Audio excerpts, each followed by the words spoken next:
Hello, everybody. Welcome to another Kitchen Meta stream. and You're wrong, Meether. This is Yu-Gi-Oh! 5Ds because, well, NSG decided to print Swift, and that's completely on them, to be honest. So, yeah. Um, this is, I guess, kind of on theme with the stream I did yesterday. I did like a lot of preparation for the circuit breaker that I then didn't end up playing. But just yeah, trying different decks and trying to figure out what runners actually work, especially post ban list. And uh, it was like a pretty fun journey. I felt like it was really tricky to figure out runner, and the lat that I showed yesterday is something that I feel is actually like a pretty solid choice. Like if I were to go to a tournament and someone told me bring the deck that you think has the highest chance of winning, um, then I would bring the lat. But I played a lot of Sable games, and Sable was actually doing pretty well in testing too, and is very fun to play comparatively because it feels like you're interacting more, you have more ways to mess with the corp, and so when you pull things off, you get that criminal feeling of like, yeah, I was hitting everything correctly this game, and that's why I won. So that feels great. And Sable has been very, very popular this year.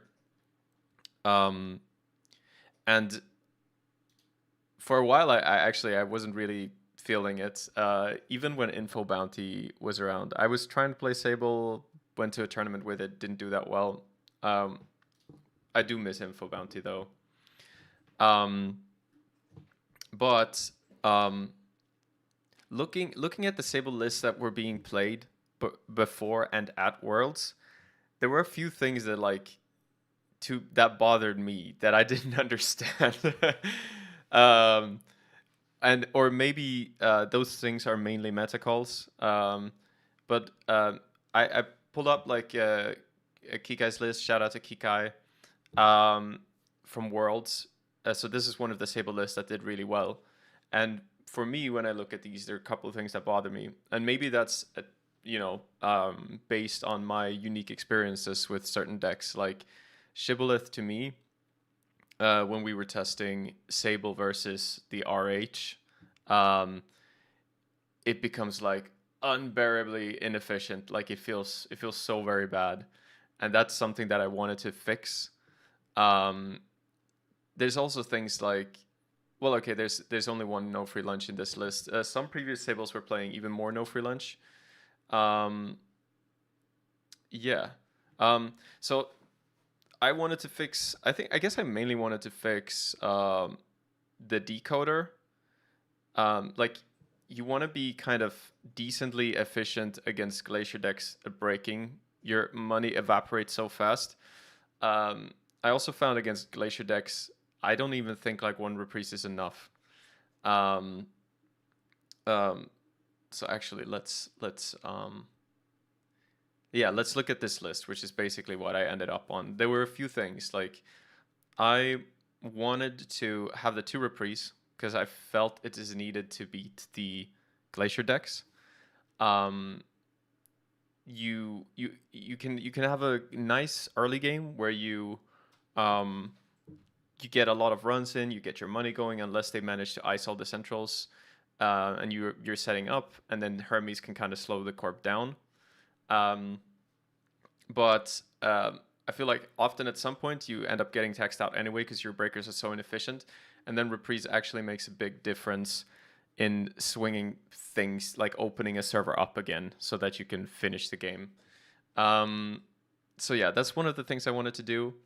Of course, the deck is being pulled in all kinds of different directions, right? Like you have Epiphany, you have Ob, you have a Yuko, uh, and all of those is like, okay, there's some different things that you want there to deal with those decks.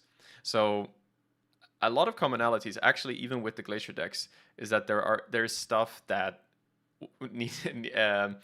gets that you need to trash. Like in versus Leo, there's the Tranks, and well, you don't need to trash them, but it's nice to trash them. There's all kinds of upgrades. There's assets in the other matchups. There in versus RH, there's like Lacoste and other kinds of upgrades. So I wanted to put a Fueno in there because some of the logic here was, and this is kind of downstream from the Breaker Suite. So the way I wanted to fix the Breaker Suite initially was playing Buzzsaw, and that goes extra well with the Leech. So if you get some Leech counters, you have the Buzzsaw, then like okay, you have a very good decoder. And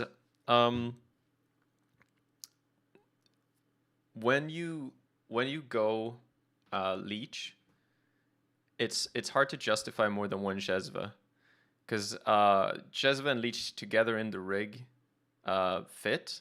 Like you can have 3 breakers in those 2. But if you put another Jezva in, you have this card that can't fit in your rig if you get all of the cards down.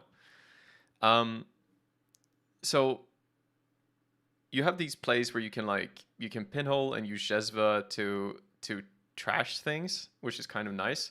But the fewer Jezva you're playing, the less that makes sense. So the less pinholes you're playing, or the less Jezvas you're playing, the less pinhole makes sense. Pinhole is still a good card, like don't get me wrong. But like Fueno also helps fuel your pinhole plays here if you don't have the Jezva. And it can charge your twinning. So the idea was this card can help against the Glacier decks, but it can also help against the Acid decks. Sometimes it ends up getting like overcharged, and I'm not sure what to do about that. So like you might consider cutting it, but it does feel good in some cases. And for matchups like Epiphany, I feel like this type of card is like really important.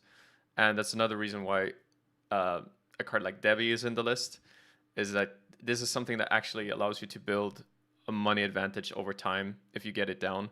And I feel like Sable really needs these things where it's not just burst econ, but also things that build over time, which is why like Mamie is important as well.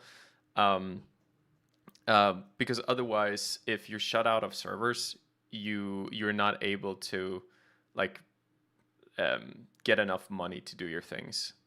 So that's another thing I was trying to fix. So this was actually not the first the first version of the list, because today's stream is called the Card Games on Motorcycles, and there's no motorcycles in this list, unfortunately. Initially, I've always loved Swift. It feels so good to play, and I think Mither, you were saying something about this. Going fast, it makes Sable feel alive. Exactly, like playing this card, you feel so good. If you get it early. If you get it early, you're like, from turn 1, you can have 6 click turns as Sable when things are going smoothly. And it's such an addictive feeling. It's like you slam the Swift, you play your Debbie or whatever, let's say an optimal turn, you play your Carpe Diem, you get 2 clicks back, you get your 3 credits, you slam your class, you play like an open market, slam your class act, and all that good stuff. You draw back up and you just go really fast. So yeah, Swift is I wanted to try it. I had some theory behind it beyond it feeling amazing, which was like there are a few decks where I thought that the Hermes bounce wasn't as important, and that Swift might help in those. And one of those was Epiphany, I was thinking. That like, yeah, it just gives you more speed to play all your cards. But I think in practice, like, I'm not sure this is true. Like, the Hermes bounce in Epiphany seems like it could be relevant there as well.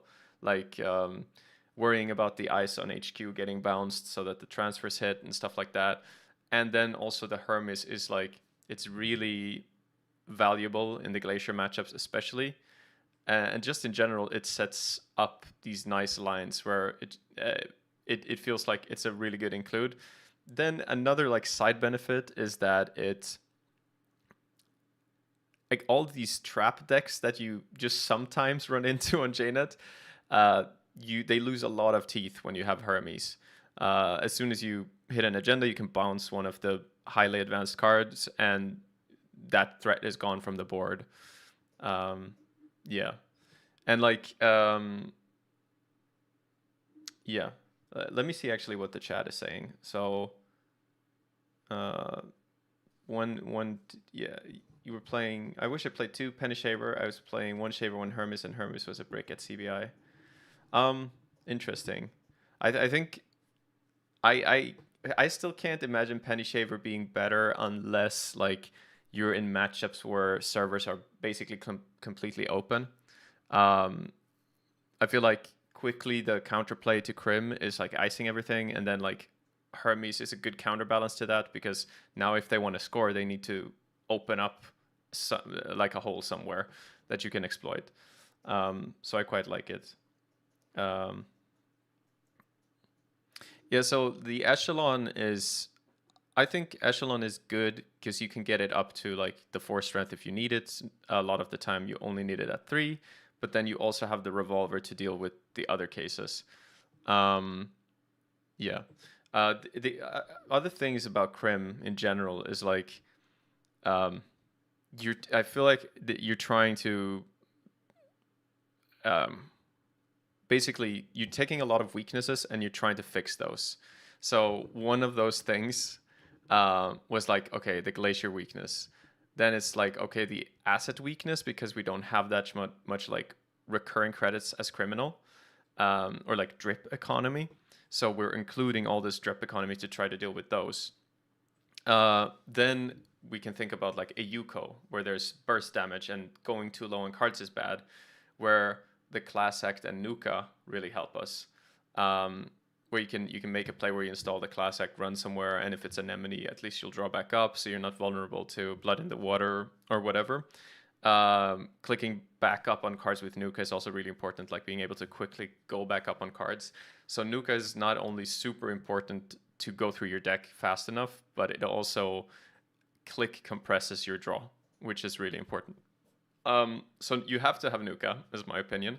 The other slots are maybe, like debatable, but the twinning still seems good to me. The Mamie seems like, yeah, why wouldn't you? You have so many events. Fueno helps against the assets. And then, like, if you're going to go Buzzsaw, then you do play the Leech. Uh, yeah, like, but I also posted another version just for reference, where as you can see, like, I was like, oh, well, you could just play Unity, then you don't need to have the Leech, and it's easier to get this set up. But and of course, then you can play like 2 Chesve instead, and then have 3 pinholes, because Chesve is even better with 2. Pinhole is even better with 2 Chesves, is the idea. So you could do this.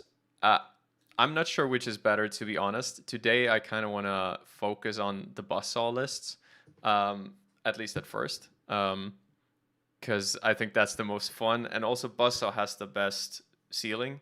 Like, buzzsaw at its best is so much more efficient than Unity, and I really like that part of it. There can still be games against Glacier where you get completely locked out, and yeah, I mean, it can happen, but we have the Hermes, we have the Reprise to try to deal with those matchups, so we're hoping that's going to be enough. And then Buzzsaw is actually really good against some of the low strength eyes that people are playing. Like, people play White Space, people play Diviner, and then Buzzsaw breaks those for 1, whereas Unity does it for 2 credits. So yeah, there's all of that. And yeah, I guess those are like the thoughts. Yeah. So that's yeah. Let's jump into some games. But like, thinking about the major matchups, we've talked a little bit about Glacier, how we're trying to counter that. AUCO, we have both the asset tech and the some disruption with transfer of wealth is actually pretty relevant there. And Epiphany, like, that matchup still seems really hard because you need to get the right cards kind of like right away. If you do get like your drip and enough burst econ, I feel like you can sort of keep Epiphany under control. Yeah. Okay, let's jump into some games, but I'm gonna see what people are saying. Um, yeah, I guess Glacier didn't show up that much. I think I saw some Leos in the cut of CBI, um, answering Mythir's comment, and I'm gonna give the hot take. The second boomer is the problem with the list. Um, it's yeah, it's interesting with boomerang. Like yeah, you can get hit with like it has problems into envelopment and stuff like that, I guess. But I feel like boomerang is important to have because it lets you threaten transfer plays where you don't have all your breakers around. So the corpse sort of needs to respect things that they wouldn't need otherwise. So sometimes it's not the boomerang itself, but the threats of the boomerang that like forces them to like double ace HQ, and those things actually matter, um, in my opinion. Um, Overall, this is very similar to my CBI list, honestly. Interesting. I'll have to check it out later. Uh, Good to see you, Tyrus. Um, yeah, I also think Hermes is good into a Yuko. Like you can mess with a lot of their plays. Yeah. Okay. Let's play some games. And I'm gonna start with the Swift Sable because that's like the fun list, and then we can go into the Hermes version. Streaming, and we are competitive games, and yep, let's go.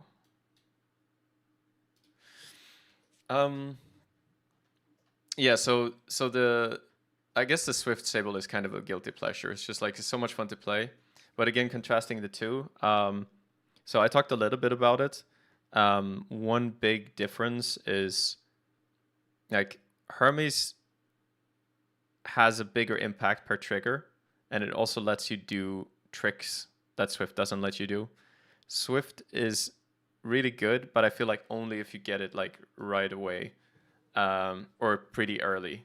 Whereas the Hermes is like it's often impactful even if you draw it a bit too late. So Matushak, a very cool guy on Ob. So we are expecting. Oh damn, that's loud. Let me just check the settings. Yeah, this always gets reset. Okay. So usually people are on Scrubs nowadays. One thing that I didn't mention is that if you are somehow up against a list with SDS drone deployment, that's really scary for these lists because you only have one decoder, and you have the one decoder, and then you can also fetch that one decoder with your mutual favor if you don't get it like the quote unquote natural way, I suppose. But it's quite a big deal that um, that they can snipe your decoder. That's like super threatening, and it creates lots of problems in those matchups, especially if there's Stavka, Hafrung combo stuff. Okay, so this turn, okay, we can draw. I don't think I want to go and just trash stuff right away, but I want to get these down. That's 4 cards, but I can get a click back, so we can draw first, perhaps. Ooh, Bravado is super tempting.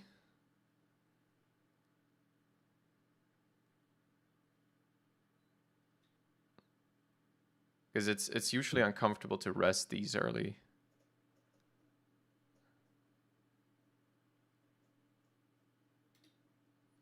Okay, I'm gonna do it. It makes the turn a bit more clunky. This installing this first is protecting against Afshar. Oh, Tide. Imagine if we lose the buzzsaw. Please don't. Please don't. Okay. Okay, that's okay. We can live with it. That's that was not the ice we were hoping for. Tucana. Okay, so this is like this is not your typical Scrobs. Now I am afraid to install stuff here and go to one card because Azif is a thing.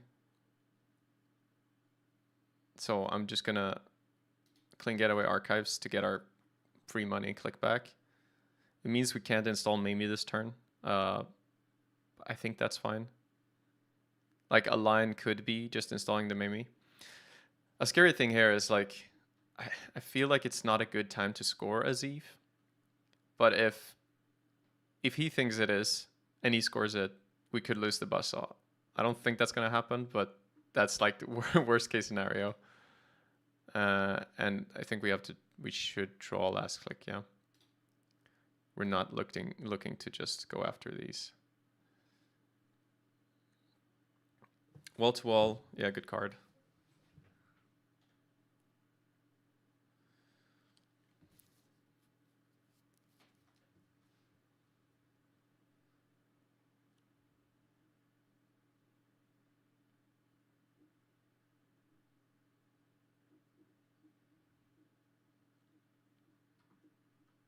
Interesting.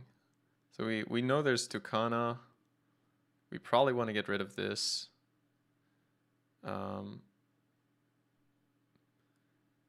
We would like to get this out of hand reasonably quickly to not lose it.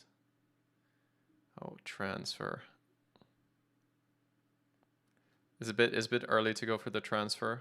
Like you can always tank the damage here, but then like, yeah, we don't want to lose this. He can probably counter rest some stuff.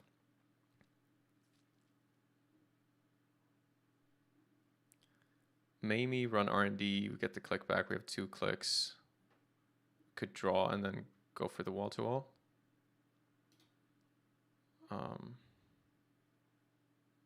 Okay, so I think it's Mamie, run R&D. In case we hit an agenda, then we get to charge the Mamie. So that's why we're doing this first.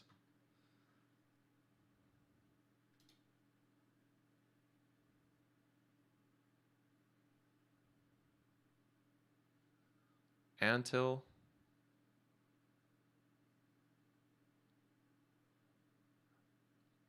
I don't think I want to trash that out of R&D. Nope.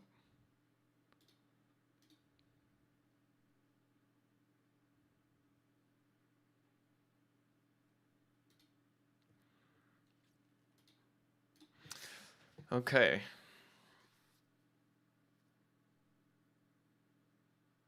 Yeah, I guess another wall to this is the issue with assets and not having drip into them is like you will run out of cash. We do have the Mamie drip now. But yeah, I feel the need to contest these.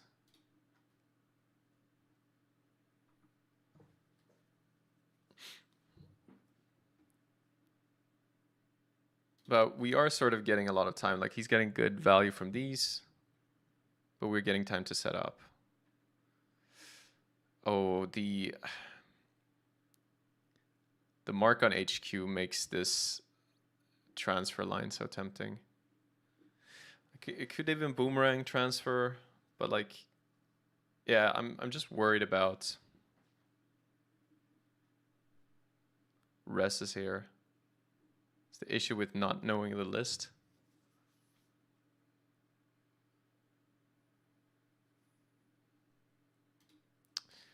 We start by drawing.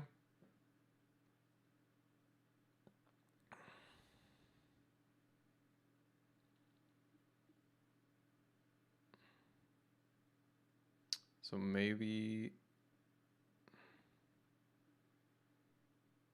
yeah, maybe we chill for a turn. Maybe we draw, go and trash this, install the Nuka.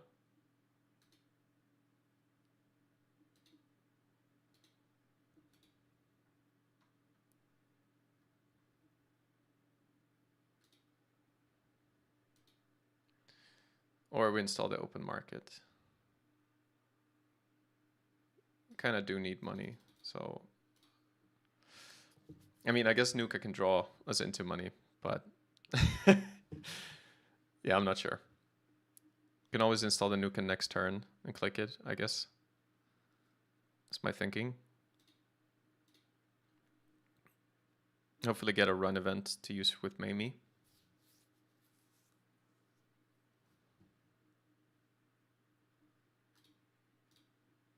Okay, Antil. Yeah, it's true. We saw that. Maybe we should have been checking for the Antil. It's the kind of card where if it takes for a turn, it's sort of okay.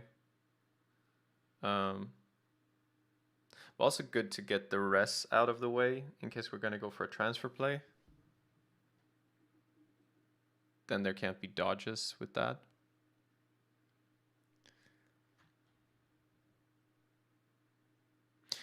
There were some turns there where if there were more antils, they should have been rests. So I think we can assume that, well, maybe he didn't rest antils because he didn't want. Yeah, that's the that's the tricky thing. Maybe he didn't rest antils because he didn't want, like he wanted wall to wall to fire completely. I figure the antil's still good value. That's a lot of excavators. So this is the thing with heavy asset decks and Sable. Like I don't have the Fueno drip. I just have the Mamie drip, and then it's like you need to bash the assets down with raw money. And sometimes you don't have enough burst to do it.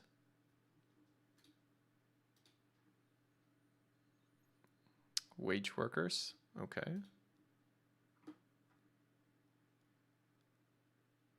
And the excavator just trashes an excavator.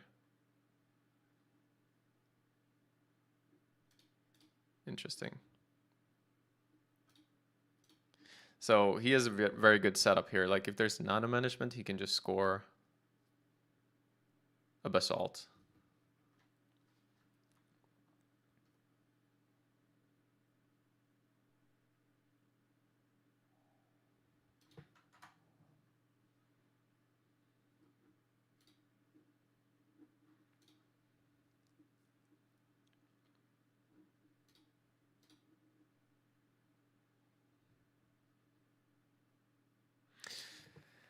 So the yeah, the double eyes on HQ. Yeah, that's again. It's nice that we're forcing this. I don't know if this is maybe this is just to protect against. Yeah, I guess it's so softly defended that even a transfer just letting the tide fire is kind of good. So it makes sense either way. But a lot of the time, we can force these plays by having boomerang. So I'm thinking, yeah, I kind of want to trash both wage and excavator, which is hard to do. But I also kind of want to get a Hermes down.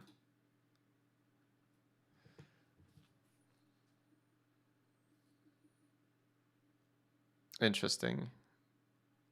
Because now there's the opportunity to Jezva using Mamie and trashing something with Pinhole.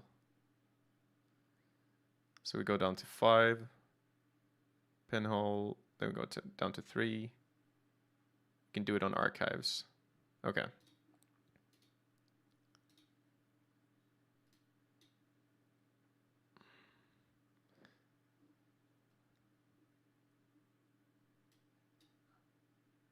Leaving the spin is scary too. Like this isn't the greatest position. Although like if I don't trash the excavator, then the excavator can just get another spin.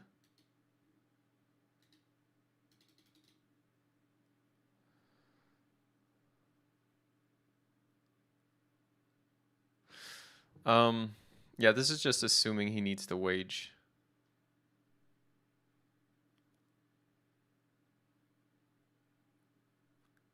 And we don't have the money to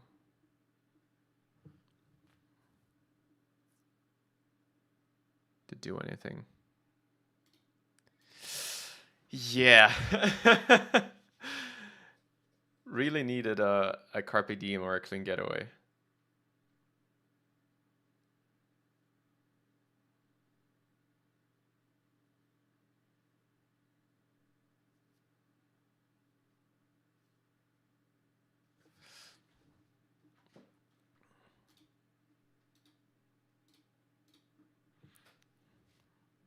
Spin gets popped now, so that's nice. But yeah, there's all kinds of threats that the OB has right now that we don't have a good way of addressing. Or I don't think we had a good way of addressing. Like a Basalt can get scored with a Bass. Slash and Burns could be used in combination with Spin to score something as well.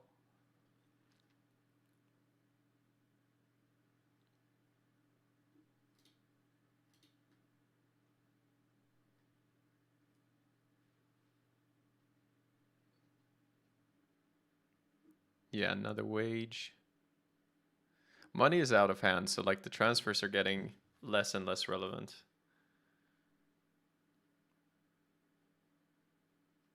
I'm starting to think about, well, I guess Excavator is 0 to res. I was considering how good it is to transfer even if they dodge with reses. Interesting. I'm trying to read what upgrade this would be, and like Tucana is only remote servers. A Hollow Man can make sense because you can move it. Mavericks can also make sense.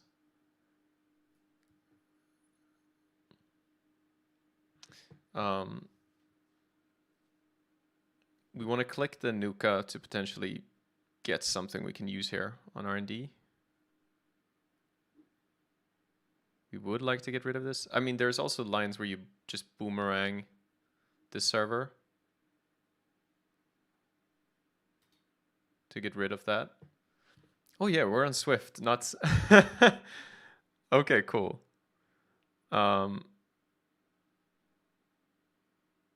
Not too bad. So we can go Swift, go down to 4.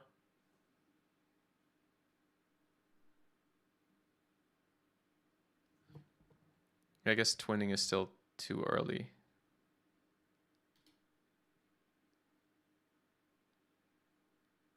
Or is it? Twinning, clean getaway. We have 2 clicks, we go to 6.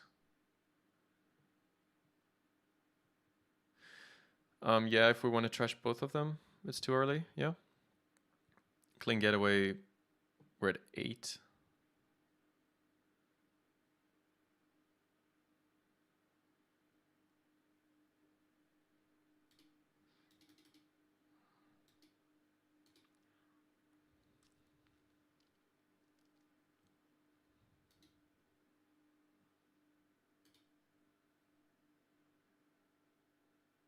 We have Sable credits to trash that, but I don't think we want to. And then the line is we can boomerang here. Bravado, we're at 4. If we go through that, we still have 4 to trash the wage. And then we can trash the excavator. Okay.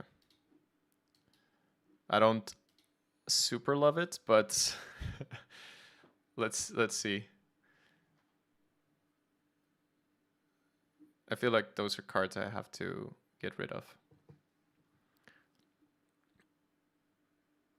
The annoying thing is like he will notice that I'm only checking the face-up cards, so it's kind of easy to get away with sneaking an agenda here. Like he could have just put a Basalt here and is about to score that.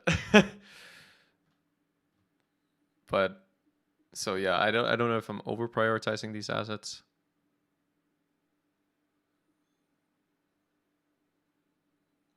But I feel like they kind of snowball the board state. Maybe it's a matchup where I can't afford to be trashing assets. But yeah, then I feel like the board will just like kind of snowball.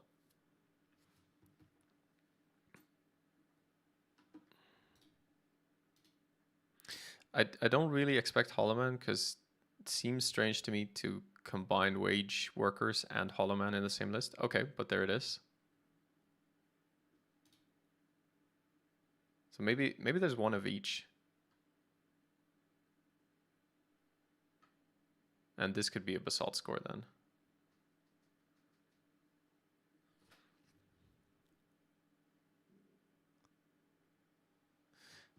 Man, excavators are expensive to trash.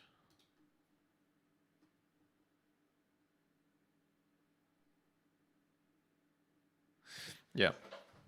I'm not sure. Like, I could put more focus on checking the board.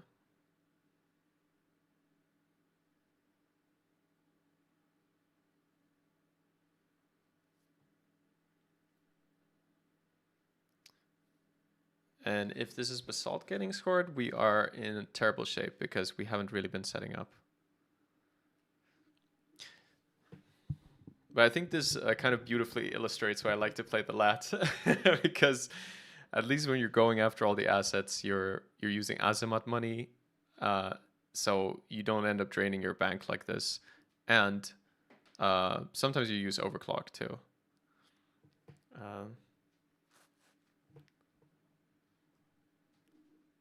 One hollow, one bass, two wage workers.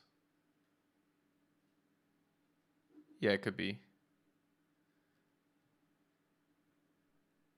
I guess, yeah, bass into hollow man is kind of nice, isn't it? Because like that doesn't stop hollow man from putting 3 advancements. But I guess that only matters if the agenda is already on the board. So we have the bass rest too.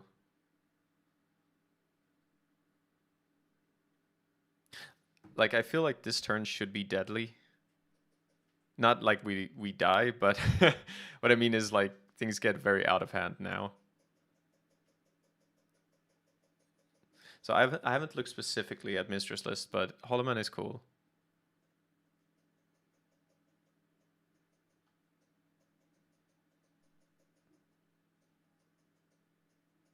Is he thinking about popping this? Wait, why was there a bass rest? Oh, because he wants to... Is there something he wants to shuffle back before doing this?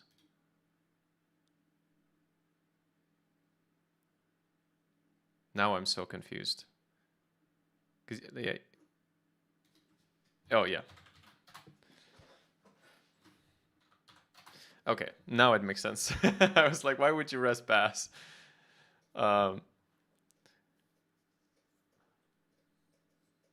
now we know that. We really shouldn't.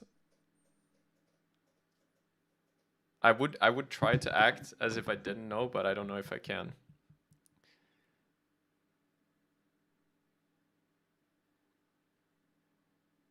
Okay, but if spin is being used here,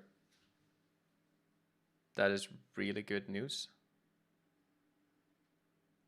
But yeah.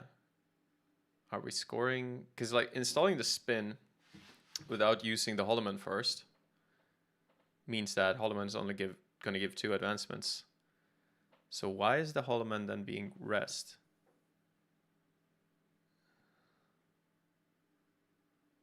This is confusing.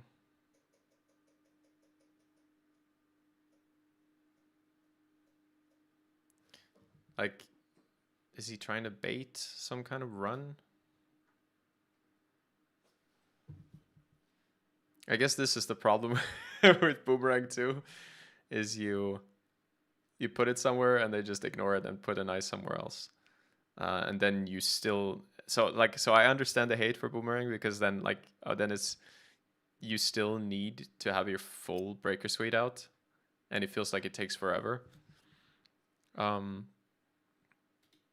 But okay, we're gonna see if we can... Okay, Carpe Diem is nice. Pinhole is also nice. I feel like we want to do like a straight up Carpe Diem here to force a spin pop. Or do we? If we pinhole here, we might actually force the spin pop. So I think we pinhole Archives and go for the Hollow Man.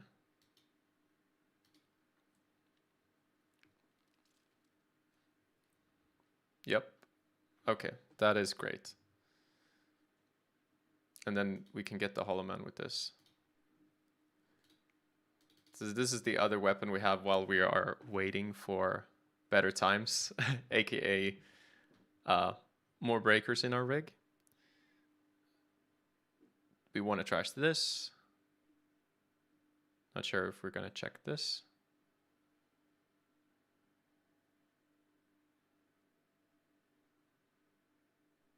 I think we draw again.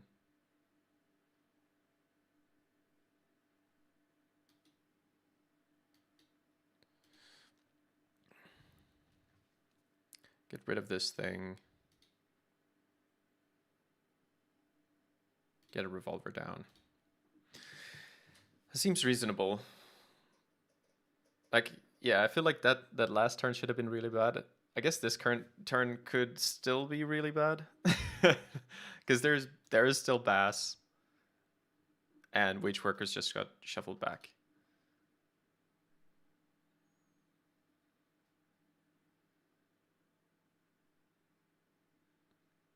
Yeah, these assets are too expensive to res, huh? That's this or to trash. This is why I guess people playing Anarch or Shaper.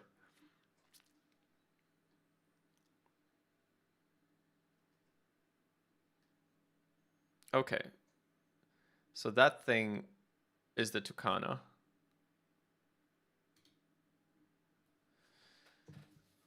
Mark on HQ is bad news. We can still get a click with Swift if we play the Carpe Diem.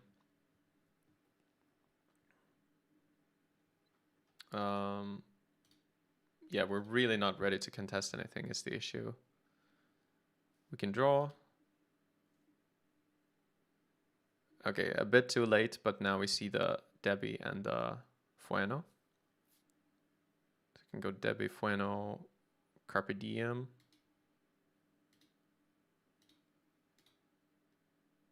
We don't run HQ. And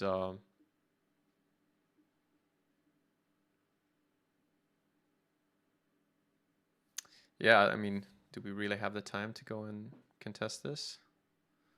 I guess not. Or maybe we do. Maybe we do now.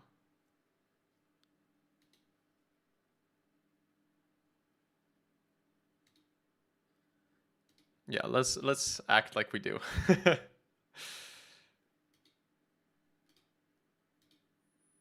hope that this pays off.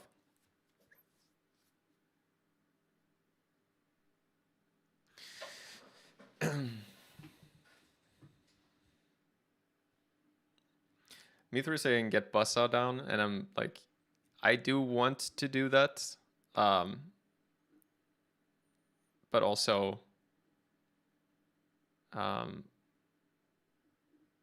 yeah, I'd rather prevent this wall to wall from ticking than doing it now. Yeah, so this looks like the basalt score, which again is really bad for us.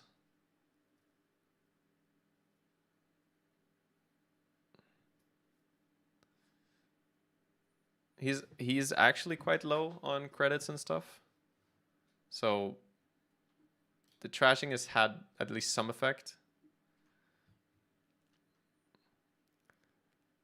So can we win even though a basalt is scored? This lets 3-2s be scored with the slash and burns.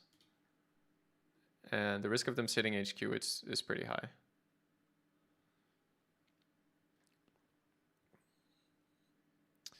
We have Revolver for Tithe, but we don't know what this ice is.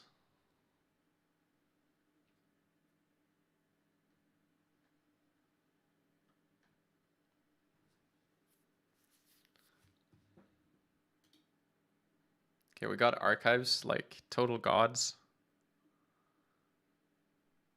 And we're actually getting the drip now.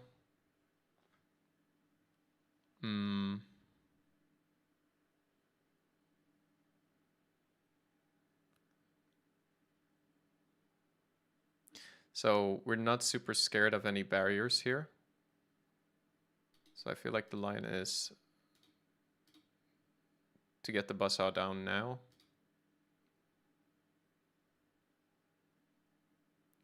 I guess I should have probably drawn before doing this. I'm probably always doing it, but still. And we're not installing twinning quite yet.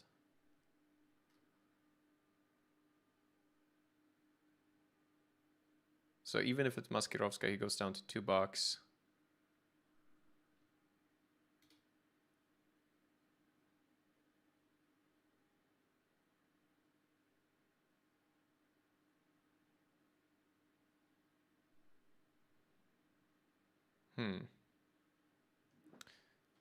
Draw. Let's see. Buzzsaw run. We're at 3 clicks. If we run with Debbie, we have $4. Yeah, that's fine.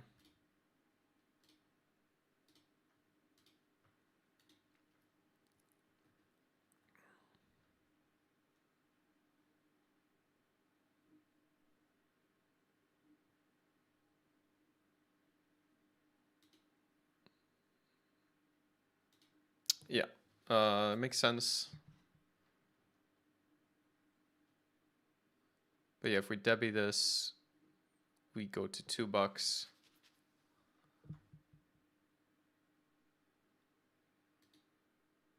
We draw.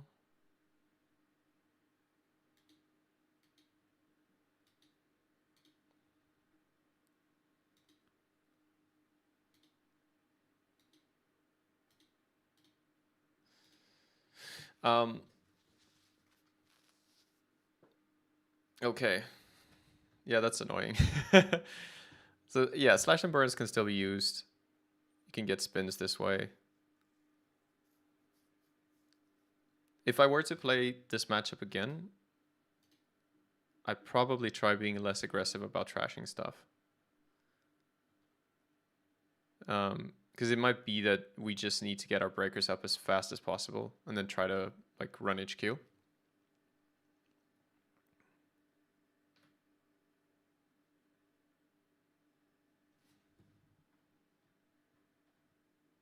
Perhaps unless we get the like one of these two early, that makes it a lot easier to trash stuff. He's still using the board. I was really expecting some pops to happen right now.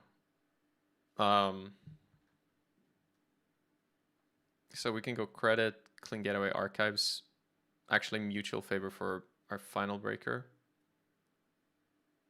Or even better, well, mutual favor and then transfer possibly.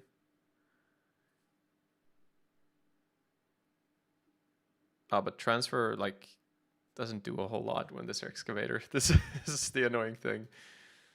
Oh man. Yeah, like Krim really struggles here because like with the excavator, it's really hard to prevent this strip. Okay. And then the transfers don't matter because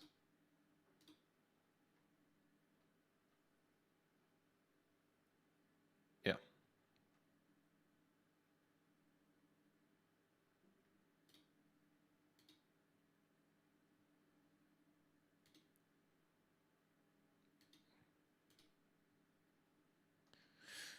Kurapira.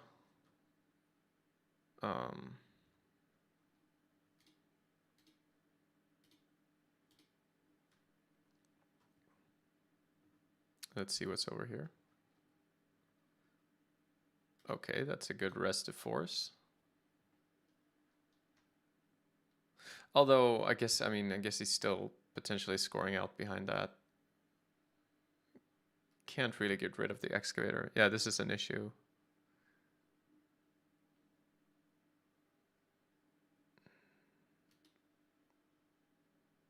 Ooh, reprise. That would have been useful.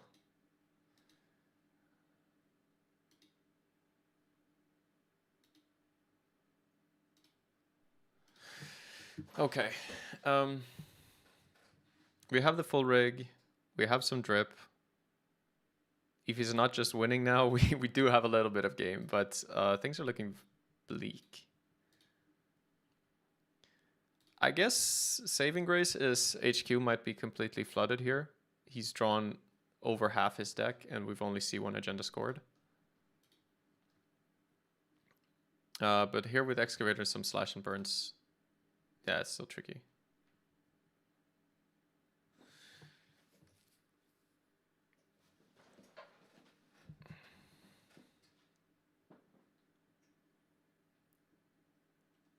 Trashing this for Winchester, yeah. Makes sense, like HQ was vulnerable.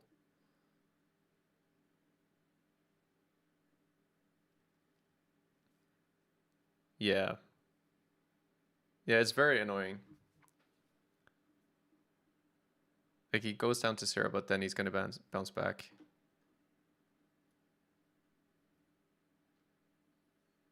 Yep, I'm pretty sure we're losing this game.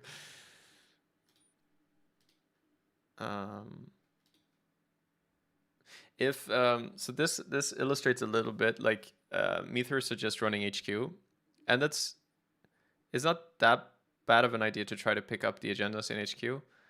However, what I'm thinking is like that illustrates why Hermes is so much better than Swift is sometimes, because like then we could actually like bounce this as Eve too if we hit something, and then we could go and get it from HQ.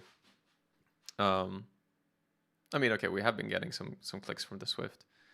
Hitting archives again, so we're pretty good in that sense. We lost the reprise in the twinning. Okay, we draw. I don't think we can do much this turn except try to hit R&D. Sure, gamble.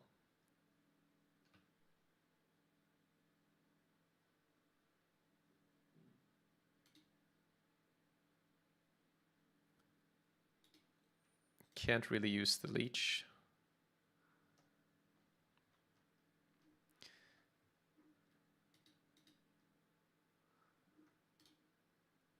No spin popped. Oh, I guess these were probably trashed face down. I'm not sure if he overdrew. Wasn't paying attention.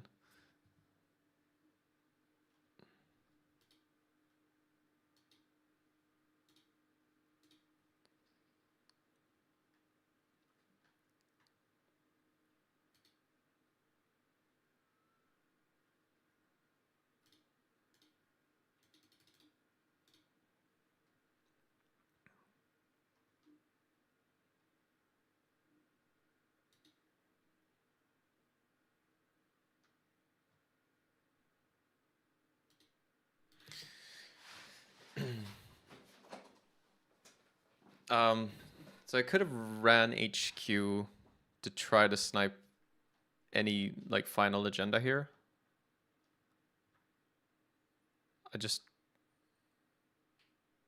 Yeah, I feel like the odds are so bad anyway.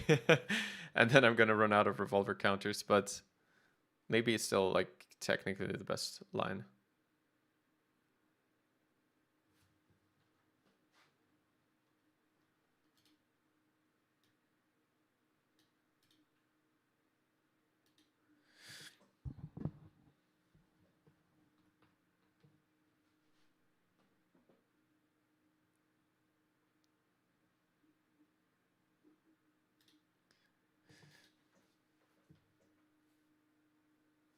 Yeah.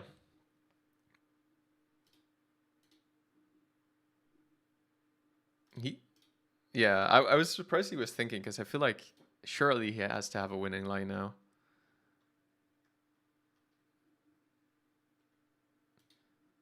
Did we access Bass? Like I already forgot. Like I'm way too given up on this game. Yeah, it's just like yeah, the flow of it is not good. Like when you're playing the Shaper, the asset trashing is done efficiently and starts happening early in a more like guaranteed manner. It can happen with this deck, but then you just need the cards to happen in the right order. And yeah. Wait, what's that? Yeah, Bass, Wage. Wait, what is this line? Extract?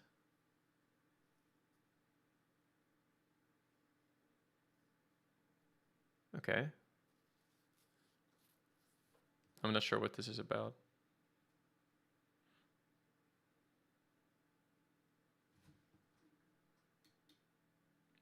Oh. Okay, we just die.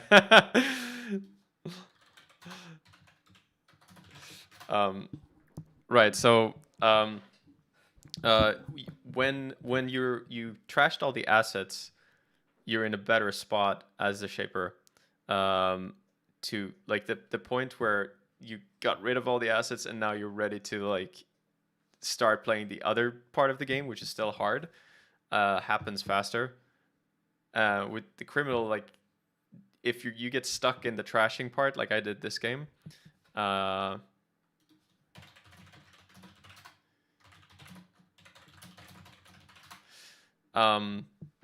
you get stuck in the trashing part, and it prevents you from setting up. And it's not like that with the shapers, so that's the difference. And these two can help, but since if you don't have tutoring, then like you're sort of screwed. So yeah, rough. I'm gonna try the Hermes version of this now that we tried the Swift. Swift still felt like super nice when you play it, but at the same time in this game, probably it would be better as Hermes. I think. Like we got a few clicks from it, but we got it a bit late, and it's definitely best in those games where you get it early. There are some games if you play a Sable where you get the Swift like early, and then you just manage to get like the right draw, so you have the Nuka, and then the Nuka like every turn it hits the new run event that you need to make use of the Swift and of Sable, and it's just like it feels amazing. But yeah, it's hard for that to happen like all the time. I'm gonna do like a super quick break. We come back and then we play some more regular ass Hermes Sable. So essentially, it's actually just the same list, and I guess not regular ass because we're playing Buzzsaw, but whatever. So we're playing the same list, but with Hermes in a little bit. So see you soon.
All right, we are back.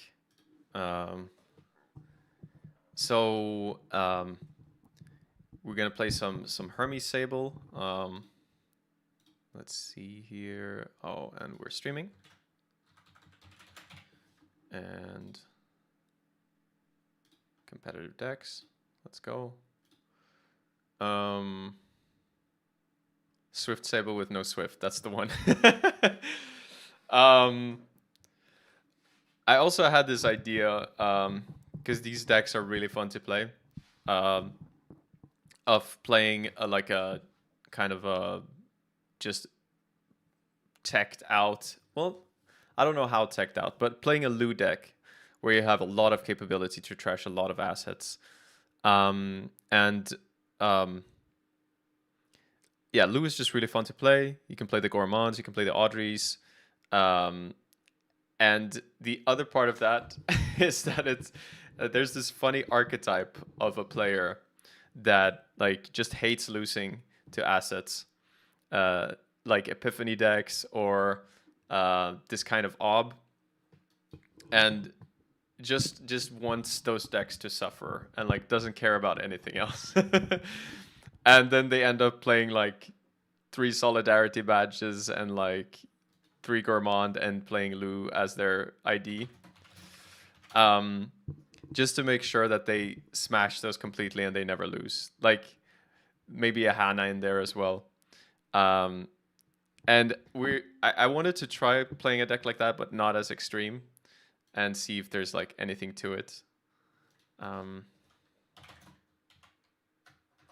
I already wrote that. Up against Ob again. Yeah, that's okay. Well, anytime they take the time to ice both of these, we're kind of happy.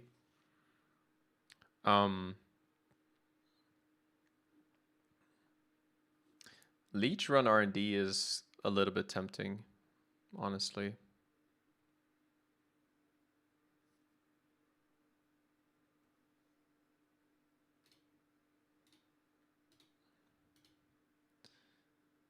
The only thing that's annoying is, well, okay, that's actually kind of annoying too.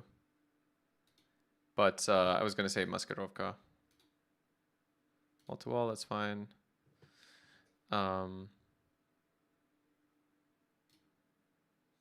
We draw.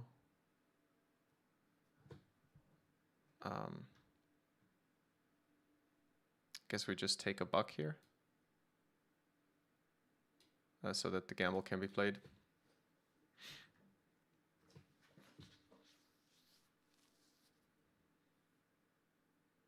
Yeah. The excavators do a lot.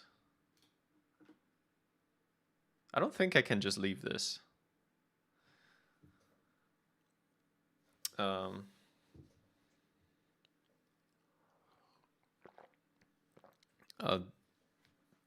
This is a hand with a lot of burst economy, though. So maybe trashing the excavator isn't as bad.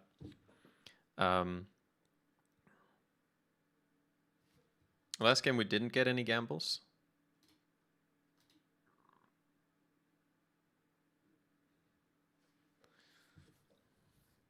Okay. Yeah, again, things are quickly getting out of hand. There's a line to Hermes, Cling Getaway, R&D. And we would be at 3 clicks. We can gamble, we can trash the excavator.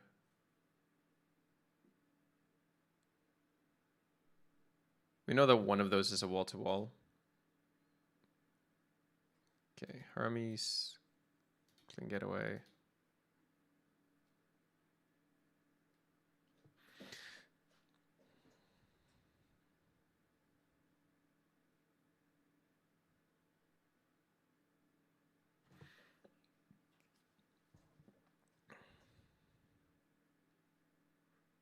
Like, arguably, you don't go for the early leech because it doesn't matter until we have all the breakers out, normally. Maybe there's a way where we can force a rest or something. Oh, that's interesting. I feel like they're playing around Hermes way too much here. Oh my god.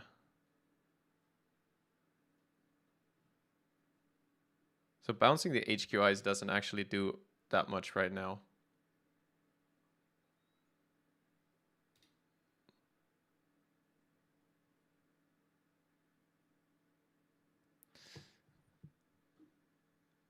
That was a really good steal. Oh my god. Oh, Mav protects the anthill. That's why.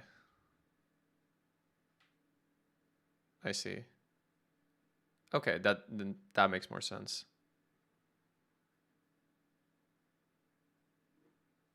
We do have a line to corrupt. No, we don't have the money to corrupt here a clean getaway. We would need 2 more bucks. But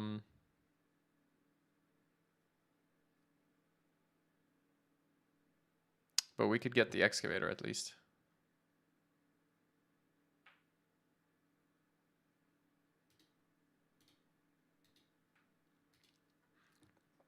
Play the gamble first so we don't go too low. Okay. Things are already looking way better than last game.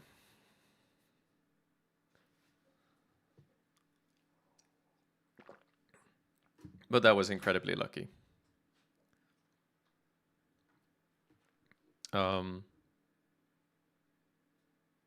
Actually, I guess because we trashed the excavator, we can't really contest this unless we draw the right stuff here. Wow, that's a lot of ice. But yeah, that's stopping boomerang plays.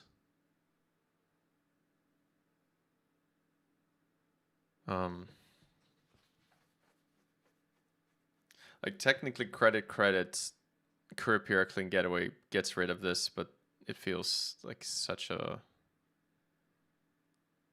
Like we go to one card, we risk dying to Aziv scores, which can happen out of hand. So yeah, I don't think that's worth the risk. Oh, Pinhole. I mean that solves that, I guess. So we can go Pinhole.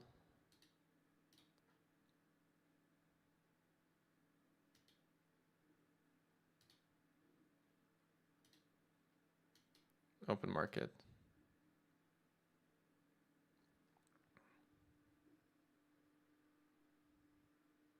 Thing is, even though we got these 3 points, just like last game, we are very poor. We really, yeah, the Sable is really having a tough time like contesting this stuff and setting up at the same time.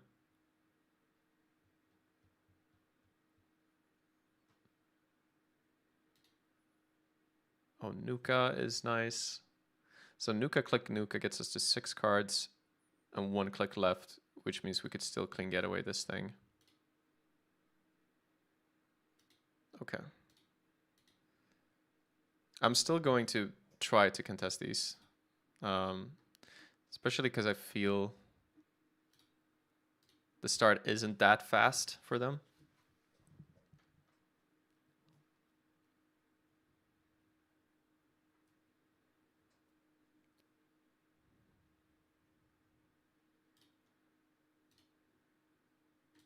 It's a bit annoying. There's some avarice. So if we get archives as a mark, the leech gets purged.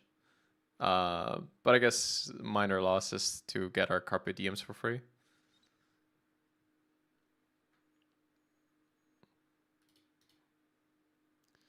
Not rolling archives. We're not that lucky. But we can draw with this. We can set up the Fueno. We can play the Class Act. And we probably just play the Carpe Diem straight up here.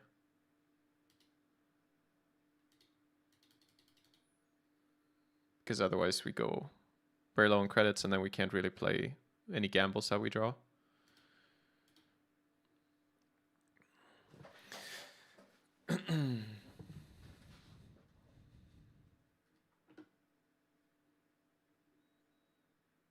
Yeah, so at least here, like, you can see how, like, when a few of the servers gets down, and like the Swift gives a few clicks, but here, like, the Hermes is making it so that if a score happens, it opens up the opportunity to like bounce something and potentially like boomerang transfer and stuff like that, or just try to go for steals.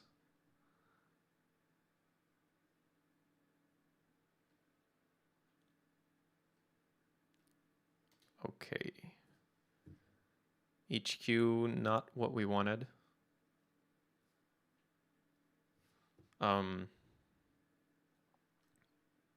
Getting rid of anything here is incredibly expensive.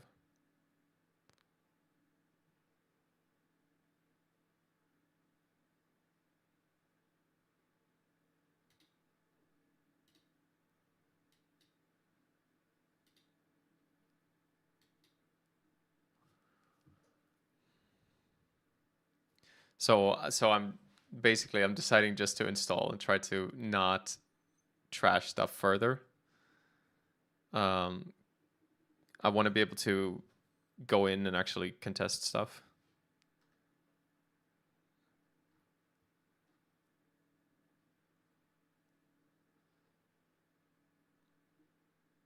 And also not lose these breakers to Azif.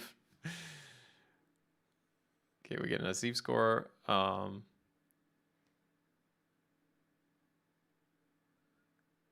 Maybe bounce and ice on HQ.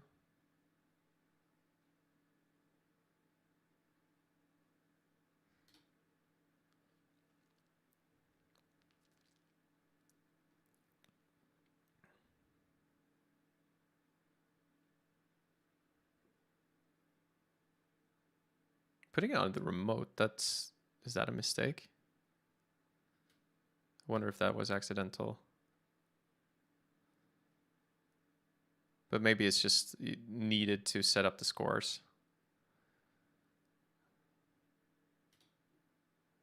Draw. Echelon.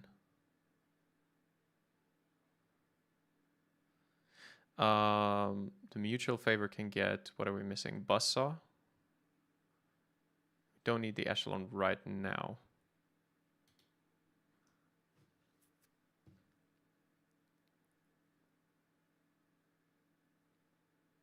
So boomerang transfer, perhaps?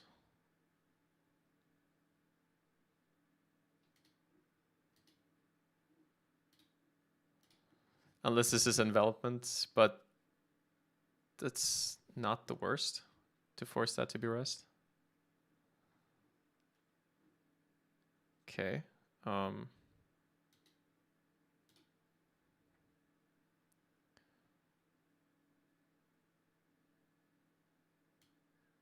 we break this, we break this. I guess we break the last one too. We want to keep the Hermes.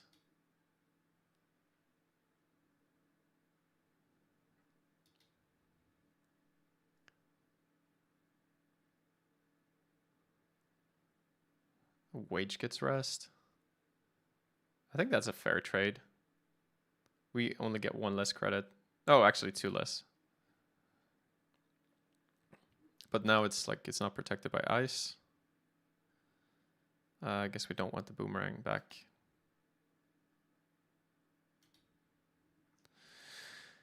We can take the free access on R&D.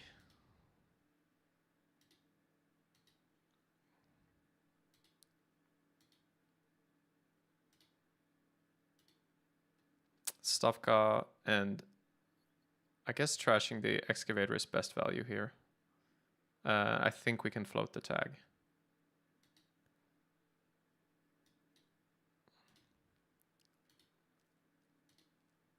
Annoying thing is that wage workers lets them play credit extract.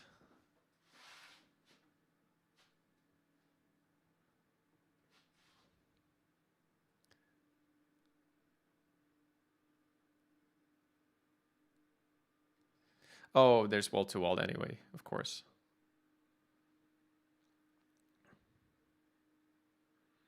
Gets an excavator, yeah. Gets straight back up on that money. It's very hard to keep him down. Okay, let's see what we draw first. Don't need the buzzsaw because we have the mutual favor.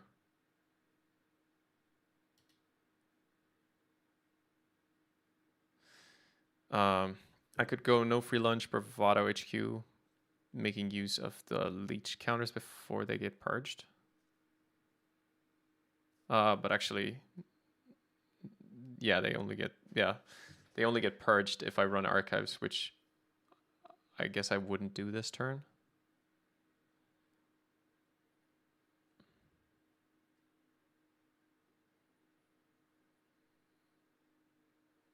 Yeah, I can set up some drip here. So, oh, whoops. That's not exactly what I need to do. Credit, maybe.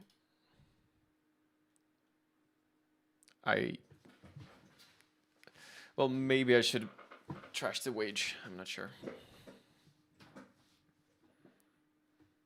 Oh yeah, this can get Bass, but then Bass can't be used. Well, actually, Bass can just be used for the click, yeah. Um. Okay. We would like to see cards from HQ if possible. Credit gamble. Bravado HQ is a line. But yeah, we risk dying to all kinds of measured response lines though. There's already a wage in the bin, so if we get rid of this wage, we're a bit safer. So maybe that's the line. Credit gamble. Just run the wage.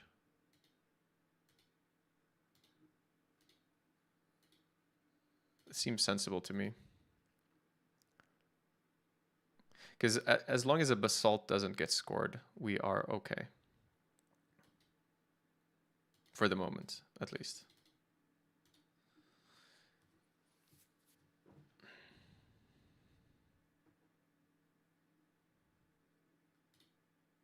So now a spin doctor is needed to really make the bass useful.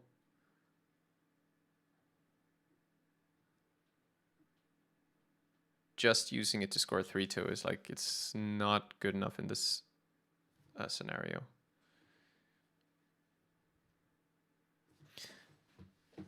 So maybe we've actually like caught enough speed in this game where we can find those last few points. Okay, another server. Could try to bravado. Also lets us fetch the buzzsaw. Kind of want to draw first. Bravado is nice.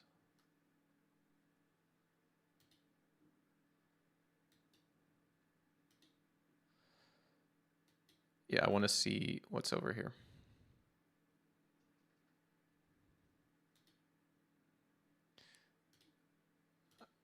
Thanks to the leech, not too expensive.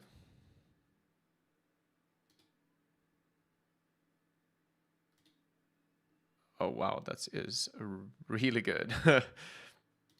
Memo, okay.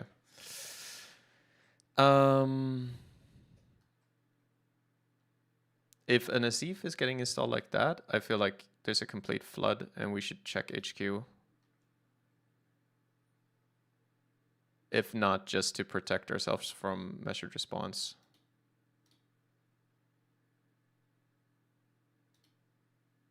Development.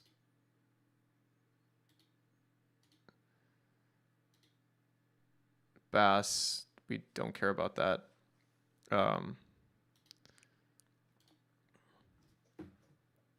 So maybe we're getting triple measured response, but that's the only thing we lose to. We can survive 2.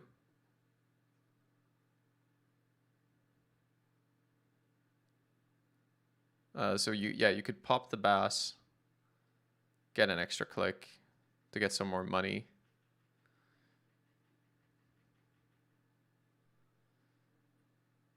I guess the unfortunate thing about going for that line is we never actually picked up the buzzsaw. So now we just have the mutual favor. Okay.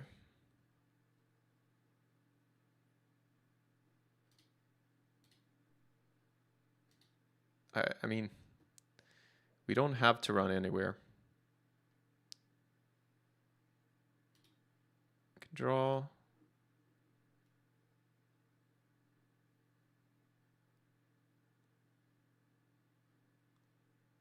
Maybe this for buzzsaw, install it, open market.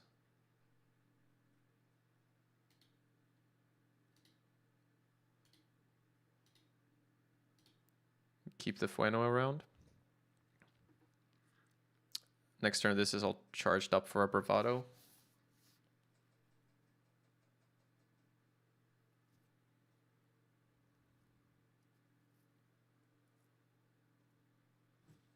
Maybe I'm tossing the class act too fast because it... Well, we can't afford to play class acts every turn. We risk getting measured.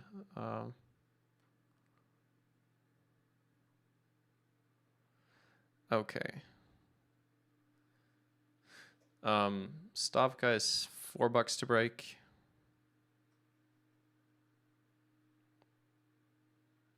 We can draw first. Oh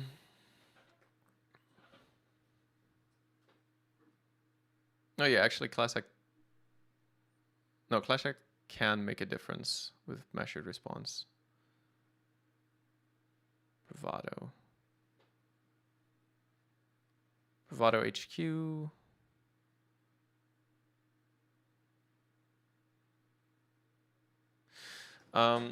We don't need to Bravado HQ, I think.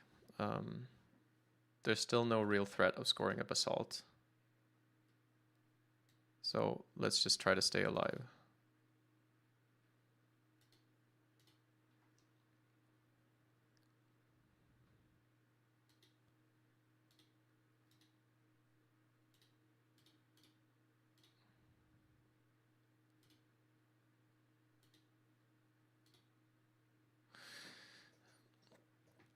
We have $9. Draw, install class hack means we don't die. Even if there's triple measured. So I kind of like that. And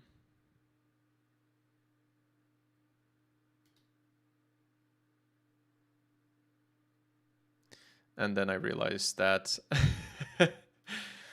that's not a thing because we don't have the clicks for it. But let's trash this though.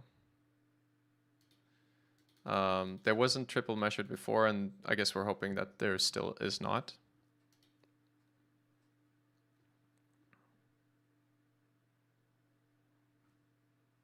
And now we don't have to pay for the Fueno. Okay, Regolith. Can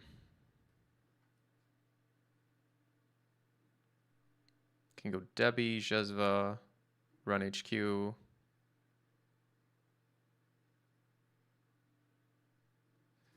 But do we have to? I mean, Carpe Diem, I guess. Yeah, we can still survive the singular measured. So I'm gonna go for it. Because of the class act.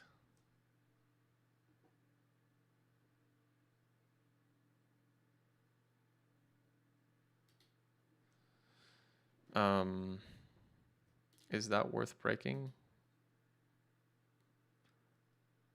I don't think so. It's like $1 billion. I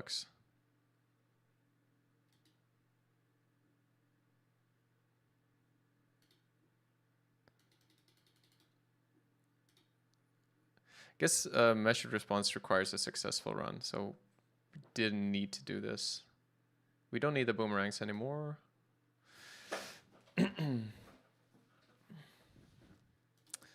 Did we have twinning left? Yeah, twinning is left in the deck.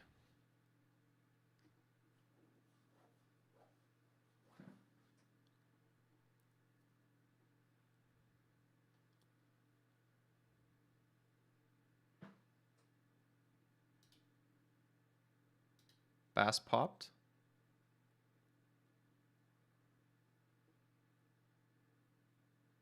I wonder what this line is for. Above the law to get rid of Debbie? Yes. Okay. So we see we can weaken R&D a little bit.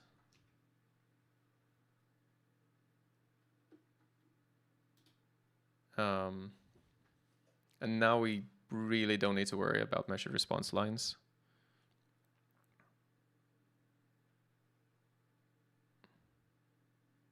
Open market, Nuka, click Nuka, yeah.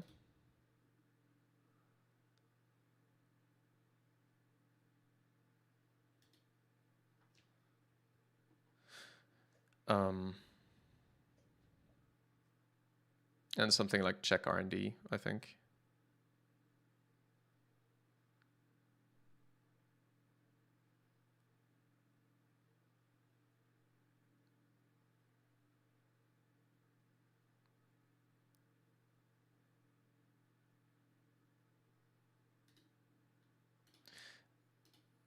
If we're forcing any reses, that's good. I probably should have been a little more careful because there's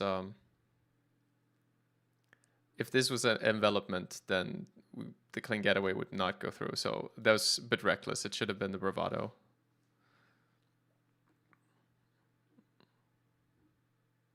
So there is extract double measured, but we survived double measured.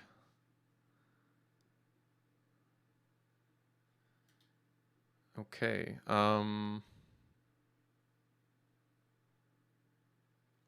So we kind of want to bravado this server, yeah?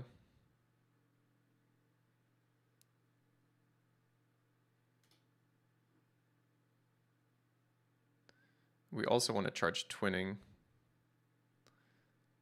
Those two goals go against each other a little bit.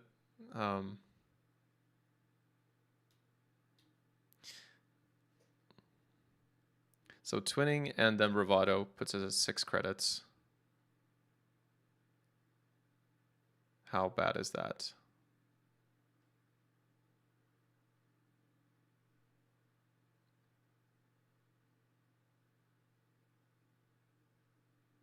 Stavka is 4 to break. We could jack out after Stavka. We also have leech. Okay, I'm gonna say that we have enough. which may totally not be true. This is in case this is like a cheeky basalt line where you like trash 2 slash and burns or something. No further action. Okay, good. Winchester. Good thing we have the echelon. Yeah, 2 and 2 counters. Bass, we can trash that with Fueno. I think we don't have to run R&D this turn. Well, we can actually do it for free with the leech. Just check the top card. And then go for a bigger dig next turn. Because we still survive double measured. It's not a terrible idea.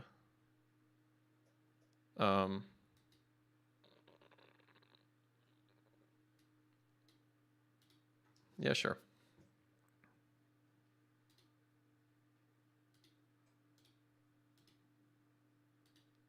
Oh, actually, yeah, I forgot we have the bypass thing. So the transfers are actually live here.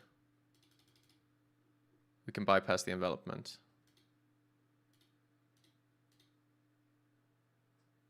Mavericks. Do we mind him drawing a Mavericks? Probably not.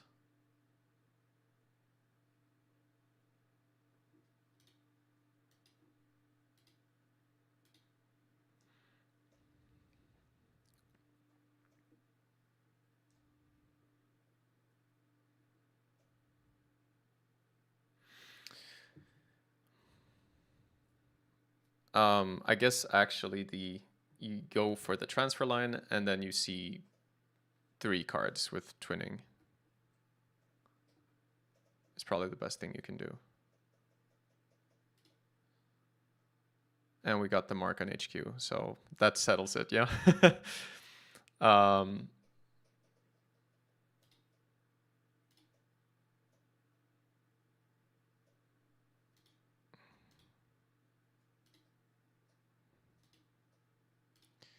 Break this, that charges the twinning, and we see 3.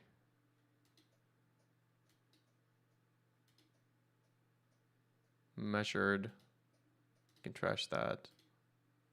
Afshar, measured, trash that too. Those feels like some very bad hits.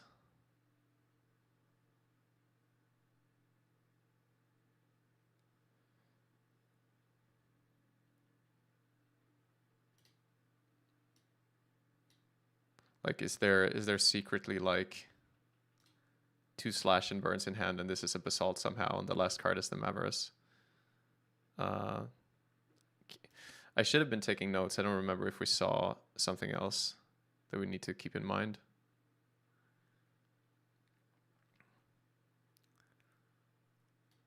I'm gonna check archives because I feel I should have seen agendas by now.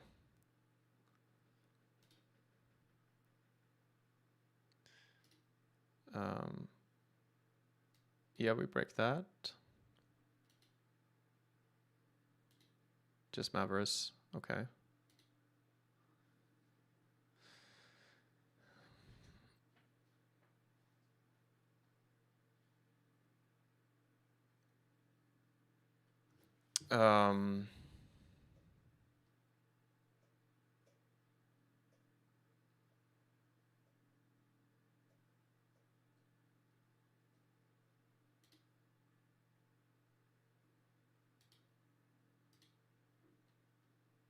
Yeah, we don't need to play around measured anymore. I don't know why why I'm doing that.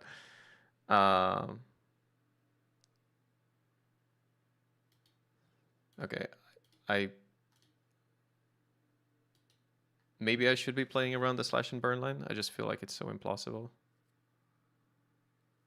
Okay, that makes more sense to me. Bass and wage workers. So seemingly, I guess trying to set up the possibility for a basalt score. Yeah, you can fetch it this way, but it can be trashed.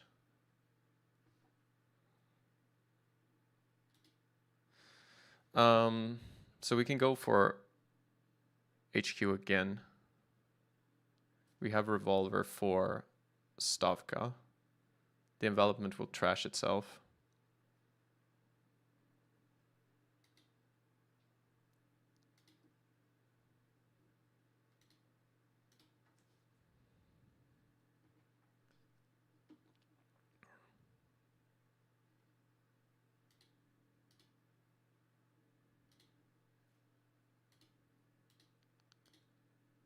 And then I want to get rid of the Bass.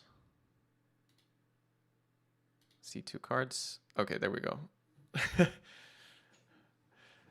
We could have lost there still. That was kind of crazy. And I was trying to really focus on the game, so sorry, Chad. I'm gonna catch up on the comments.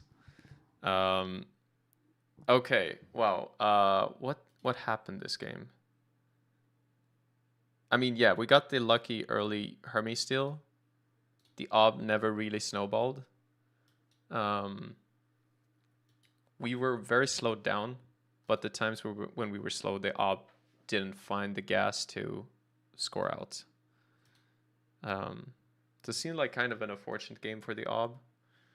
But also there were some lines there where, like, when ducking the transfer, I'm not sure it's good to get rid of the 1 wage and then have another wage that's exposed. I feel like that probably bit them in the ass a little bit. Because, yeah, I feel like what you're giving up there is more valuable than what you're taking away from me. But okay, let's see what the chat were saying. Andrew says, "How's Netrunner doing these days?" Yeah, I don't know. Like for me, I guess I'm kind of enjoying the meta right now, playing some runner, but I don't. I'm a little bit tired of the corpse around, or like I guess the decks around in general. Brewing runner has been kind of fun. It can be really fun to take a meta where you feel like things don't feel right and try to make something, like try to figure out what you can do in it, like what actually works. That has been kind of a real struggle for me. I've sort of landed on not Sable, but I feel like Lat is pretty good right now. That was what I was talking about last stream that I did yesterday. Overall, I guess it's doing fine. It's just I don't know. There's something about brewing right now where I feel a little bit limited. We probably need more cards. I'm looking forward to the next set. And yeah, like Crim, you do feel very at the mercy of your draw as Crim.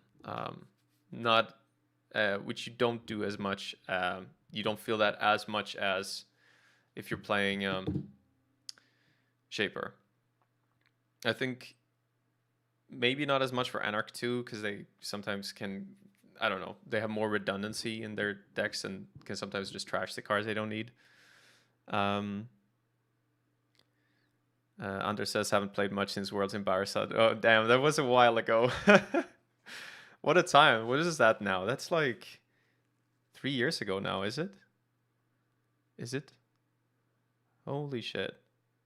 No, 2 years ago, right? 20. No, it was, yeah, it was Worlds 2023 and we just started 2026. So it was about 2 years ago. Like, holy shit, time really flies. Everyone is in the new set waiting room and is competitive off season right now, says Blumeyer. Yeah. Yeah, exactly. I was supposed to play CBI and now it's like the stream I did yesterday and today is like talking about decks that I could have played for those events and like the little nuanced changes you can make. So it's a lot of small tweaks to existing archetypes at this point, I would say, but they can make a difference. So I find that pretty interesting, and also thinking about like, okay, after the ban list, what makes sense now. But of course, yeah, it's not as important now because there's no big tournaments, but I still think it's fun to try to talk about like what is actually the best you can do in this format. And what else is there? Let's see. New comp season starts tomorrow technically, but I don't think there's events until next week. New set drops in March. Okay, fair enough. Oh, Bloomer is in the development. That's cool. What part of it are you doing? That would be interesting. I think I just sent 2 transfers this turn and tried to get up poor. So in that situation, I would then actually have to break the ender run on the envelopment, which I didn't want to do. I didn't want to have to pay for it when it's going to be free the next turn. And I figured I can land the transfer the turn after anyway. Yeah. So those, yeah, then we got one game with the Swift one and one game with the Hermes version. I feel satisfied. I think that's enough games for today. But as usual, are there any questions? Any topics I want to bring up in chat before I bounce? I will say when I play Crim, I do miss Info Bounty. I know some people are going to be like, yeah, that card can't exist. But yeah, it just feels like, where are you getting the sustained cash that like would pull you out of situations that we see in these games where it's like you're having to spend cash, but then you're falling really far behind and there's no way to like get you that money back. I think Info Bounty is super nice for that.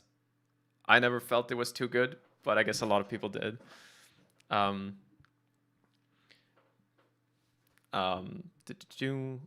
Lack of installable econ for Cream. Exactly. Yeah, like not having Info Bounty is so annoying. I guess that's why you want me to play Penny Shaver, but that's gonna be a hard sell because Hermes is doing so much work. First of all, it even costs less to install, and Penny Shaver, I feel like just exacerbates the problems that Crim already has. Like, yes, it can give you a lot of money, but like, the servers need to be open, and yeah, like I guess they are here versus Ob and versus like Epiphany and stuff, but I think I would be very sad to have Penny Shaver in any kind of Glacier matchup, and I think that's why it's a hard sell for me. I guess if you really aren't expecting those, then I can see it. Yeah, you're saying it solves the asset issues, and I guess I can see that. It's just, yeah, it's a really tough sell for me. yeah, um, it solves the acid issues, but then you have problems with Glacier instead, I think. And maybe you just accept that, or maybe you can claim that the reprises are gonna deal with that. Um, you don't expect any Glacier. That's interesting. I think wasn't it still represented on a high level? Um, can we look at the CBI? Because uh, that's my thing. It's like, whoops, is this visible now? Let's see. Yeah. Results. I feel like Leo was still present in the metagame. That was the EMEA pod. Was that just not? Oh, there we go. Okay. Let's see. Yeah, we had Leo in 4th place. I guess, okay, it was low representation, but like the one Leo that showed up still placed 4th. Yeah, I mean, it doesn't seem to, like, now I'm looking at the top 16. It doesn't seem to be very represented. I was also expecting some RH. So I guess kind of fair enough. Like, maybe if you play Crim, you just have to do that. But then at the same time, I'm like, if you just want to win against the acid decks, then why even play Crim? Then why not just play the Shaper? Because I think it just does better. So yeah, I'm struggling to find, a good reason that to prefer Crim at the moment, I guess is what I'm saying. I like that the Crim rewards good play. Like, you can really yeah, you can if you read your opponent correctly as Crim, then you can really be rewarded for that, and that's super nice. But yeah, it feels like it's a lot more work involved. Yeah, only one Leo. You're right about that. I feel like it's probably still a relevant deck. I also like the RH, but I guess people aren't playing that as much. So maybe I'm trying to cover too much. But yeah, like if you had Info Bounty, as Andrew said, why was that banned? The general consensus at the time was like Runner was too strong, so all of the runners got hit in some way. Like Shapers lost Deep Dive, Anarchs lost Bankar, and Criminals lost Info Bounty because Criminals were doing quite well. And Bankar, I sort of like that being gone because how it messes with some ice. Although there are ways in which I miss Bankar. Deep Dive, I didn't have that. I was probably one of the people that didn't have a huge issue with it, but the problem was that too many of the it felt uninteractive for people, where it's like you couldn't stop the deep dive from happening, and if they just saw the agendas, they would win. So the way you could deal with it was ping damage, but we no longer have something like Chrysium Grid that kind of just like stops the deep dive. And even a card like, we don't have Nisei MK2, we have Proprio Negation, which can divert you to archives, but that's still one of the centrals. So yeah, but Info Bounty, I do kind of miss it, because I feel like, at least I feel like Crim is not that great right now. But I mean, it was still putting up some decent results. So like I may be like, I may have just a skewed picture. But yeah, that was my feeling. Crim is holding combo PD down. Oh yeah, maybe. Because those are pretty light on ice, and they need to get to a certain credit total. And yeah, they need to get to a certain credit total.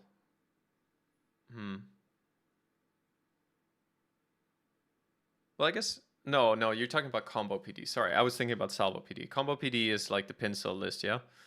I'm not convinced that that list is even like. I'm not sure why you would play that over the OB, because it's doing very similar stuff, and I feel like the OB is doing it like more efficiently. But maybe not. Like, maybe there's pros and cons.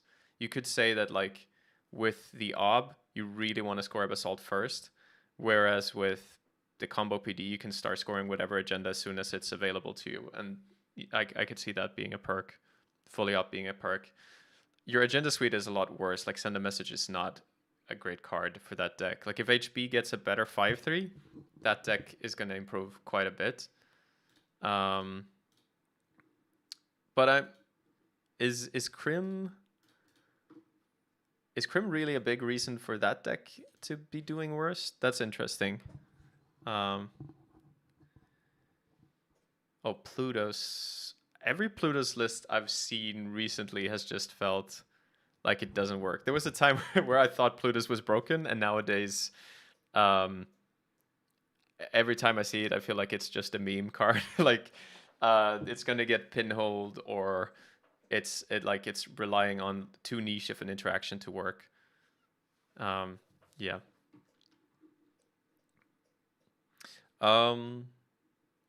Yeah, I'll give it another minute or so.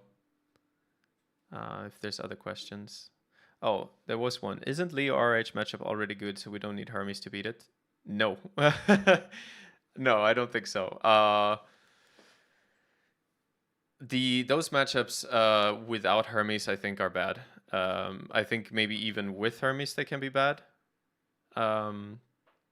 Which is why there was 2 reprise. But as someone who played RH, like Crim feels like very nice to play into, because your ice is incredibly good against it. So even if they, like, you can even ice all central, so it's hard for them to collect even their run events early, so which makes it hard to set up. Like you get these clunky draws, and the breakers are bad into the ice. So that's like the general Crim problem into Glacier. Now I guess the Leo maybe doesn't want to ice all the centrals, but the RH certainly does. And usually against Crim, it's like worth it's worth I'm not sure for Leo it's worth to like ice archives, but it can be worth it to slow the Crim down for sure. So we play 1 Hermes, 2 Penny? Definitely not. No, you have to make up your mind of what you're going for. Like if you play both, you're just making your deck worse, I think. Because like that 1 Hermes, like, well, then you're just not gonna find the Hermes early enough anyway. So if you decide what console you want, and then you want to see that early enough, so you typically play 2 copies. But yeah, if you play 1 Hermes, then it's like, yeah, you're gonna end up being annoyed in some way. Like either you're gonna draw the Hermes and then be annoyed that the penny shavers are there, or you're gonna like not draw the Hermes early enough. And in the other scenarios, like, oh, you get the penny shaver down, and then the Hermes is an extra dead draw. Yeah. Have you tried Knick-Knack in Crim? I think maybe 1 or 2 games. I know I was brewing it a little bit, and it. Oh yeah, I was for a little bit. I don't think I had like. I don't remember exactly what I thought, but yeah, I love the interaction between Knick-Knack and Red Team. I think the issue was that when you build a list like that, it becomes pretty Knick-Knack reliant. So like if you don't have the Knick-Knack, it's not that good. And I beyond that, I guess it's like exacerbating the normal Crim issues, where if you're like blocked from running, like all your influence and money is tied up in that. And Knick-Knack is like incredibly influence heavy. Like if you play 1 Knick-Knack, maybe you can fit it in somehow, but like a lot of the cards you play in Crim now feel like you have to play them. Like Nuka is really important for draw, and surviving the AUCO matchup. Then you have like twinning for the multi-access, and you feel like you kind of need it. You feel like you need the Mamie because you want to be less reliant on successful runs for your econ. And yeah, and then there's some other slots, like some for the breakers and stuff.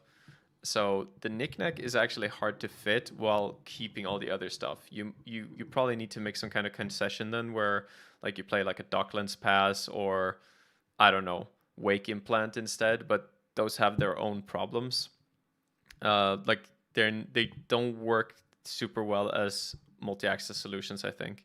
So yeah, losing the twinning also feels like you can't afford to. So yeah.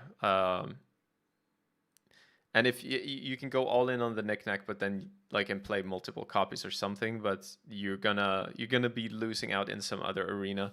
Um, Maybe you play, yeah, if you play one knickknack and then just hope to draw it at a good time, maybe you set up a few red teams that you can then trash, but then those red teams aren't doing anything before you get the knickknack. So you see, there's all these kinds of issues that make it really hard to do.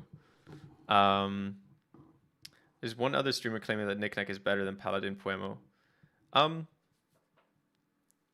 it's definitely possible. Like it's red team and you can trash class act. Uh, are you talking about in general or in Crim? Because oh yeah, in Crim. You said in Crim, like in like in Crim, I could see it because yeah, you have those synergies where you already want to play the class acts. So if you then happen to draw the knickknack and then trash your class act, it's quite a big boon. So I could see that. Um, Yeah, maybe a one-off is nice. And maybe if you don't overcommit to the red teams and you just play like one, the knick-knack ends up being like really good utility. I'm not sure. You could even trash your open markets when they're at 1 credit, and then you're technically gaining a credit and a card if you did want to make that like if you wanted to make the run anyway. Meether asks, have you ever considered two twinning? Yeah, I mean the early Sable lists I was on, like early on in the meta, I was on two twinning, like when Elevation was new. I'm not really considering it now, and it's a lot of things that have changed in the game. Like the old meta that I came from 2023 and 2024 meta felt like two twinning was made a lot of sense because in some matchups, like often an ob would above the law you're twinning, and then you would like not have multi-access and you would lose because of it, and having the extra copy would help. And also you wanted to see it as early as possible, and this is also like what um, Cable Carnage, he played a Sable list with two twinning, I believe, for Worlds 2023, ended up getting second place with it. But it's just a lot of things have changed in the game now where it's like it's really hard to fit playing the twinning into your setup nowadays. It feels like really hard to do. You a lot of pressure is put on you to contest stuff and to get rid of other stuff and to set stuff up. So the twinning kind of like it tends to, at least for Crims now, to come in later, especially because you're lacking the info bounty. Again, I would love info bounty back, but yeah. So two twinning nowadays, it's like it would push out a lot of cards that you feel like you need in the deck. Like if I look at this deck, I feel like I need the Nukas. Like I feel they're absolutely necessary to have good enough draw and to be good enough into a Yuko. The Mamie also feels necessary again, and then you have one twinning. Then you have 4 influence left to play with. So like technically you can cram another twinning in here, but then you have to, like, let's say you have to cut the Fueno, the Echelon, and the Buzzsaw. And yeah, at least for me, like I really don't want to play Shibboleth. I feel the Echelon is necessary, and I want it to be on the leech. So you have to make some kind of concession there, and I guess that's possible. But since I don't want to be on Shibboleth, and I feel like you need the Echelon, I don't see how to fit the twinning in. Like technically, you can argue the Fueno isn't necessary, although it helps with the problems that we were encountering today. So I feel like that's a good justification for it. But maybe maybe you can find some other way to do it. But again, it's not only the influence issue, but it's also that it's hard to play this card early. Early enough, so it depends on the matchup. Like maybe against Glacier you would play it very early so that you can start charging it. Against the tempo decks, the issue is the twinning. Like it becomes hard to even ever get your multi-access on the board. Yeah, so that's my answer to that. All right. Let's give it another minute, because last time I was about to end the stream, there were more questions. So I'll just chill for a little bit. Yeah, Fencer has seen a bit of play this year. Actually, it's pretty crazy. Even in the world's winning list, can you believe that?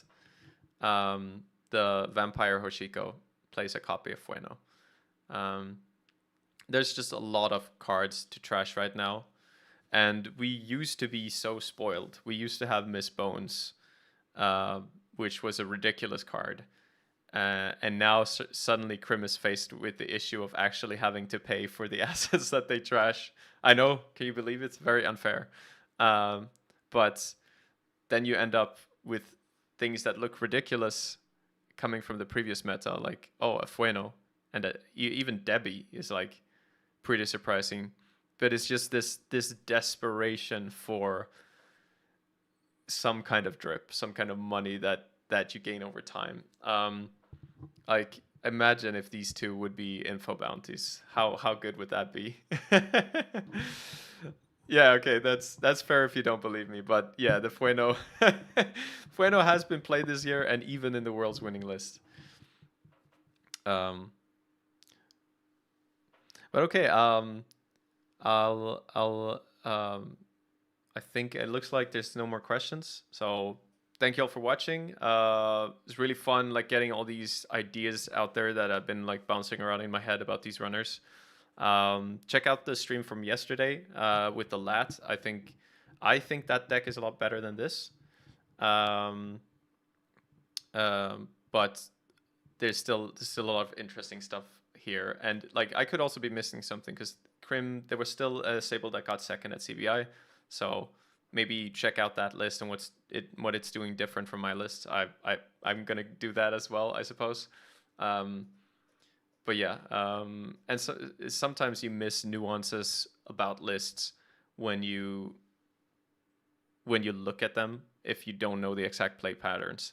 So sometimes I may be too dismissive of ideas in other lists. Um, well, yeah, that's it. Maybe I'll do the the all in acetate Lou stream, but actually try to make it not all in. Maybe try to make it well rounded. I think that would be a fun little streaming project before the next set, and maybe even yeah, I was also considering another Nova stream because trying to make Nova work is always fun. Um, as you notice, all of these streams I'm considering are runner streams because yeah, Corp Brewing doesn't feel fun right now, but runner brewing still feels kind of fun to me. Um, yeah, if I've told you in Barcelona that Krim would splash Fueno in 3 years, yeah, it would be crazy. I know it's insane.